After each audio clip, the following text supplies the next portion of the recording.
175 லட்சம் காணி. எவ்வளவு? யாரோட பணம் காணி? சொல்லுங்க. நம்ம பணம் எங்க உங்க ரூபாய் எப்போ இருக்கு? அவதான் பணமா? மக்களோட பணம். மக்களோட பணம் 125 ரூபாய் காணி சொல்றாரு. நல்லா முயற்சி பொய்ய மக்களோட பணத்துக்கு கோயிலுக்கு எந்த சம்பந்தமும் கிடையாது. பின்னாடி போயிட்டு போச்சு. மொத்தத்தில் கவனிங்க, அரசாங்க பணம் மக்களோட வழிபடுறதுக்கும் கோயிலுக்கு சம்பந்தம் கிடையாது. கோயில் வந்து அந்த காலத்தில் முன்னோர்கள் கட்டி வச்சு இது மாதிரி அரசாங்கங்களுக்கு பிச்சை எடுக்கிறதுக்காக கட்டல. பிச்சை எடுத்துவாங்க புண்ணிய வச்சிருக்கீங்களா இல்லையா? உங்க பாவனை சொல்லி எடுத்து போறீங்க. அதெல்லாம் பாவ பணம். அது நீங்க இறைவனுக்கு பிச்சை போடுறது மாதிரி. அப்படிலாம் இறைவன் உங்களுடைய எதிர்பார்க்கவே கிடையாது. என்ன காரணம்?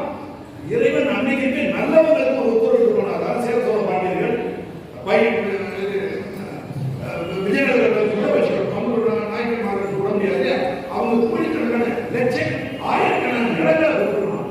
தமிழ்நாடு கோயிலுக்கு மட்டும் மொத்த நிலங்கள் வந்து 4,78,000 ரூபாய்.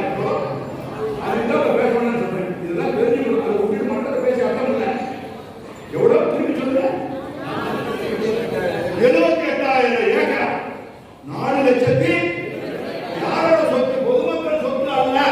யாரோட சொத்து? கோயிலுடைய நிலங்கள். யார் கொடுத்தா? அந்த நிலத்தை யார் கொடுத்தா? அரசாங்கம்.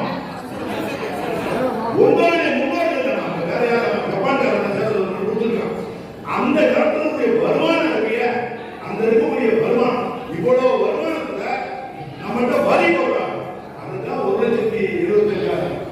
175 லட்சம் சொன்னது இன்னைக்கு நைட் 10 மணிக்கு போயிடுச்சு. நேற்று நைட் 10 மணிக்கு போயிடுச்சு. இது என்னன்னா கோயில விவரம் பண்றாங்க. யார் பண்றாங்க? அரங்கத்தில் அதிகாரிகள் பண்றதாக ஒரு நாளைக்கு ரூபாய் எவ்வளவு எடுக்கிறாங்க? 100. உங்களுக்கு தெரியுமா? உங்களுக்கு தெரியுமா? உங்களுக்கு தெரியுமா? உங்களுக்கு தெரியுமா? உங்களுக்கு தெரியுமா? உங்களுக்கு இன்னைக்கு நான் பார்த்துக்கிட்டேன்.